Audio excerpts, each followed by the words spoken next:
Hey there and happy Easter. Today we are going to, actually I'm going to do a tutorial on how to do rust bluing.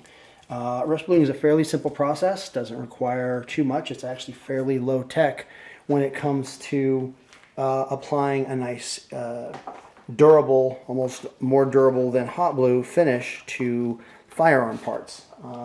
Like with anything, the key is cleanliness and making sure that your parts are properly prepared before you start. So these are parts from a Norwegian Krag rifle. There's still some grease seeping out. You can see there, a little bit of grease there. Normally, these have already been bead blasted, so the finish has already been cleaned off and whatnot. From here, generally what I do is I use a simple, use O'Reilly brake cleaner, any sort of brake cleaner or something, and just spray the parts down, and that kind of gets a lot of the grease and whatnot out of them. You can also boil the parts. You can, scrub them in degreaser, soak them in acetone, pretty much whatever works for you. I like the spray cleaner, the spray brake cleaner, because it tends to blast a lot of the crap off fairly quickly, and it dries quickly, so that's also important. So basically, the key thing to any blue finish or any type of top coat finish, whether it's be Duracoat, Parkerizing, bluing, etc., is going to be your prep. So I got this nice and clean. I'm going to just basically go through, just blow off the residue. Okay. And get everything dialed in to where nice and dry, ready for the blue process. There's a number of formulas out there. It depends on which one is your favorite. I have used rustblue.com from Bob Vesey. His stuff is awesome. There's Pilkington's Blue, there's Belgian Hot Blue, etc., etc. Today I'm using the Laurel Mountain Barrel Brown and Degreaser. This stuff actually has some degreaser built into it. They do state that you do not have to be as fastidious with your cleaning, but like with anything, I would prefer that all the parts are as surgically clean as possible. Generally with the bead blast, you don't have to put a ton of effort into polishing unless you want to. Sometimes what I do, some of these parts actually had a finish that was not quite as good. This was actually quite pitted. I don't know if the camera's going to focus this quickly. There we go. This was actually pitted pretty badly. So this was draw filed out, and then it was sanded, and then it was bead blasted again to even the finish out, because this is a military weapon. You can still see where it's a little bit shiny up there, not too bad. But this is a military firearm. Typically military firearms did not have any sort of high shine finish, with the exception of the Type 99 Long, the original ones. But that's a whole other story. So in order to do any sort of rust bluing, simple Q-tip. Some people will use a cotton square. The key is not to put a lot of material. And so I'm going to do the inside, and you're not going to be able to see this, but you'll be able to see what I'm doing when I hit the outside. So I'm taking the material and kind of squeezing it off a little bit. So what you want to do is you want to just start and just do a stroke. Okay? Hoping you can see that, because my blind ass can't. And then you just do another stroke to the left of it. You're not going to scrub. You're basically just going to lay the material on it, and you're just going to keep rotating it until the metal turns a little bit of a color, which shows that it has the nitric acid in it. This is a nitric acid formula, which I believe almost all rust blues are. So then when you're done with that, you can go through and finish up. This will dry a little bit. And there. So you see it's turned, where are we at? It's turned a bit of a dark color as opposed to the light color, which basically indicates that this has been coated with nitric acid. Okay. I just set it aside, and then I'll work on the next piece. And you can do all of your parts all at once. Try not to overwhelm yourself, because while this is one of the easiest things to do, it is also one of the most tedious and also one of the ones that can get fucked up quickly.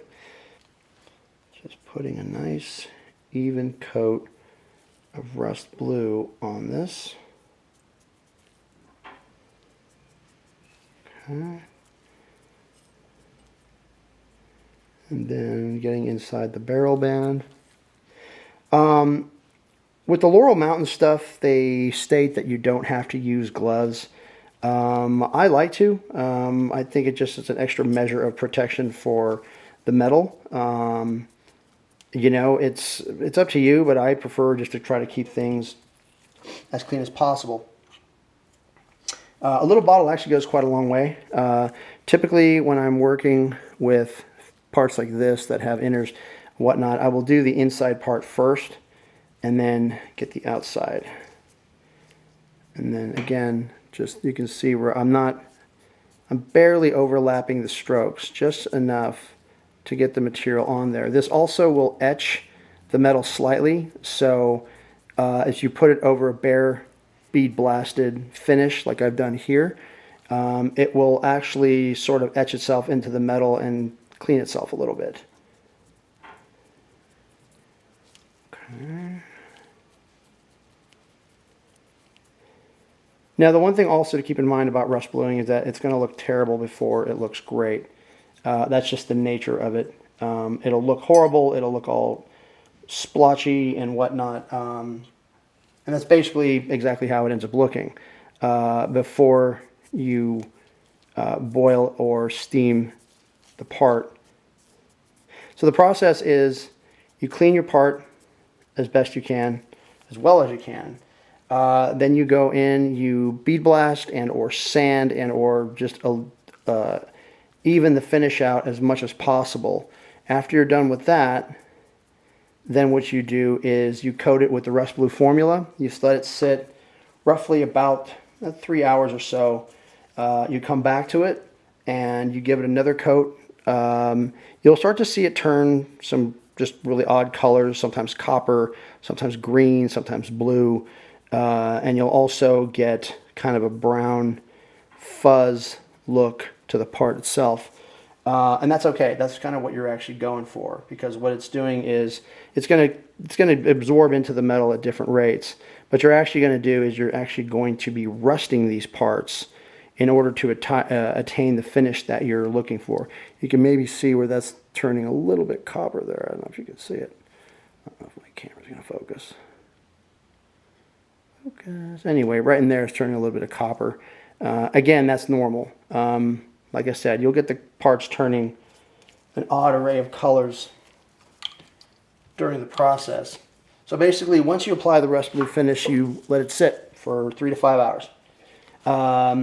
At least according to the directions on the Laurel Mountain stuff. Okay.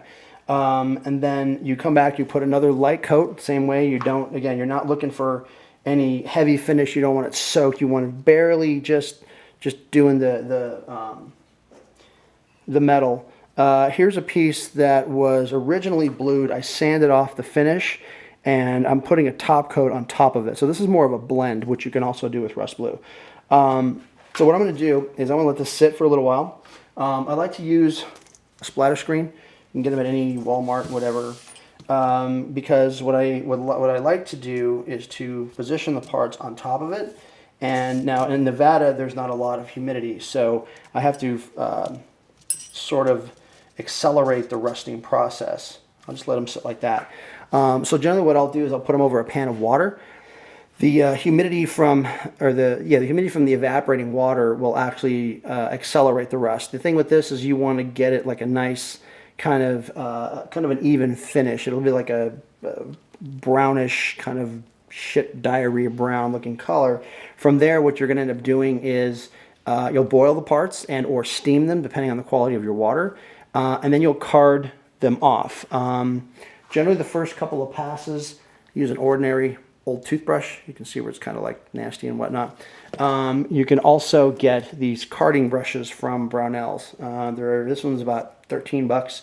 There's a little small one for about $6. I just ordered a couple of extras. They're handy to have. These are soft stainless steel, And what you're actually going to do is, for example, let's just say that this was actually ready, is you're just going to rub this across the finish. And what it does is that it polishes off the velvet, or the smut is what they call it. And it leaves a nice black finish underneath that were recently rust blued. Okay, this is for a Japanese Type 38 rifle that I've been restoring. Generally what I do, I just take an oily rag, and you can put as many coats as you want. The tedious part of rust bluing is that sometimes it takes 10, 12 coats. Sometimes you can do it in 3 or 4. Just depends on the depth that you want.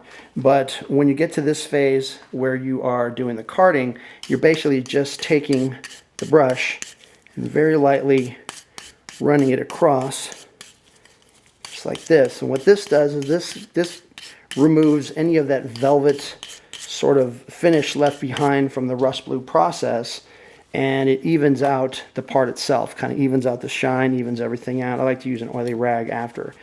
And then from there, I soak it in usually synthetic motor oil overnight. And you can see you have a very nice, attractive, where are we at? Even blue-black finish. In the sun, this will look even nicer. A lot of you guys building AKs can use this process. If you're looking for the battlefield pickup look, what you would do is you just hit it a little heavier. And what it does is it'll put the blue finish on it, typically found on the Yugoslavians and the Romanian guns, I believe in the Polish ones.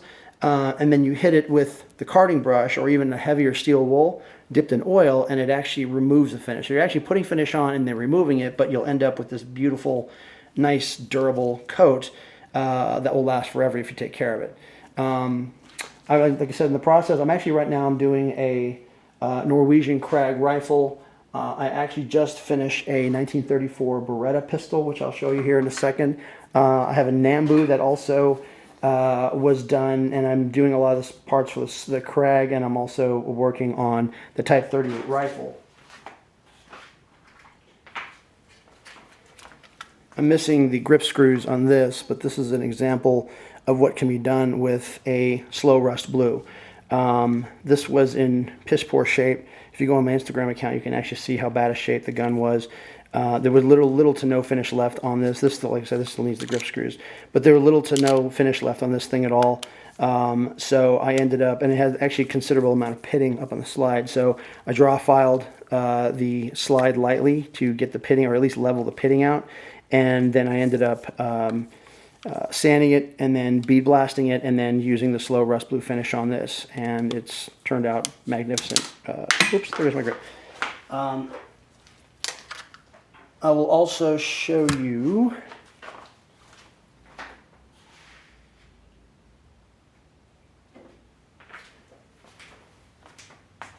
here's a piece that had a previous cold blue finish applied to it.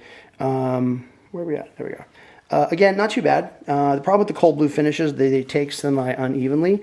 And again, you can come in, you can apply the rust blue finish, you can hit it with a carding brush, and even the finish out nicely, and you now have a near perfect piece to put on your pistol and or rifle.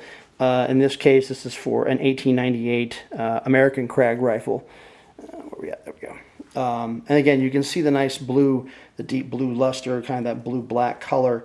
You know, you can wax the top, you can wax over this or whatever you want to do to actually bring it up. So when we come back, what I'm going to do is I'll put a second coat, and then I'll show you this very simple pan that I use, just a pot. I put some distilled water in it, and then we'll come back again, and you will see how it turns colors and kind of gets that kind of nasty gray look and brownish black finish to it. Finally, then we'll do the boiling process. You boil it, and all the brown and all the unevenness will actually start to turn black. From there, when you card it, you'll actually find that you get a very nice even finish just like that on your part. Slow rust bluing, again, is not hard. You have to be careful if you put too much material or you leave it on for too long, it will pit your parts, and then you'll have to start over in your polishing process. But it's tedious as hell. I mean, it's literally sometimes takes a week to 2 weeks to do, you know, say like a full firearm. This one took me somewhere in the neighborhood of, I don't know, I think I spent about a month on this one. There was a lot of metal work that had to be done on it. It was not in good shape. I reused some of the interior parts. I had to buy some parts for it. I'm still waiting on grip screws. This thing, actually, I bought it as a frame. There was not a lot left in this gun. It was pretty messed up. So kind of brought it back to life. I'm excited to shoot it. Again, this is a 1934 Beretta pistol in .32 auto, made in 1942 under Mussolini. So kind of interesting piece, but we'll get to that one another time. So yeah, so we'll just stand by. When we come back, I will show you how the progression of the parts turning colors, and then from there we will go into boiling, carding, and then putting another layer until we actually get the depth and the clarity that we want. So thanks for watching. See you in a bit.